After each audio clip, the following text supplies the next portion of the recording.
ना समझ आने वाला डिसीजन है। छोटा सोच रहे हैं 50 लाख पे क्या करेंगे। টাইগার সমর্থকদের চাওয়া বাস্তবে রূপ দিয়েছে পাকিস্তান ক্রিকেট বোর্ড। ভালো খেললে বোনাস আর খারাপ খেললে জরিমানা। বিশ্বকাপে হতাশাজনক পারফরমেন্সের কারণে স্কোয়াডে থাকা প্রতি ক্রিকেটারকে 50 লক্ষ রুপি জরিমানা করেছে দেশটি। পাক বোর্ডের নজিরবিহীন এই শাস্তিকে সংকীর্ণ মানসিকতা বলেছেন সাবেক অলরাউন্ডার শহীদ আফ্রিদি।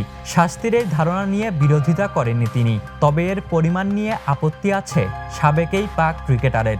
তার মতে এই শাস্তি নগণ্য, যা খেলোয়াড়দের প্রকৃত বার্তা দিতে যথেষ্ট নয়।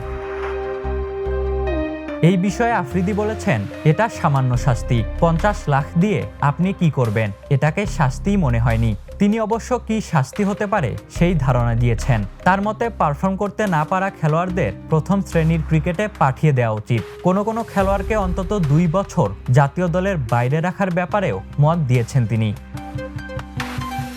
তবে 50 লাখ রুপি কিন্তু ছোট সংখ্যা নয়। পাকিস্তানের সিও ডি গ্রেডের খেলোয়াড়দের বার্ষিক কেন্দ্রীয় চুক্তির বেতন 10 লাখ ও আইসিসির শেয়ার 7.5 লাখ।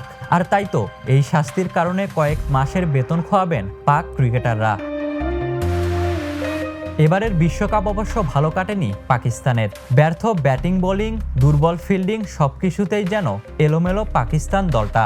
আর তাই তো এই ব্যর্থতার প্রেক্ষিতেই পিসিবি হেঁটেছে এমন কঠিন পথে। Ishtiaq Mahin, the news.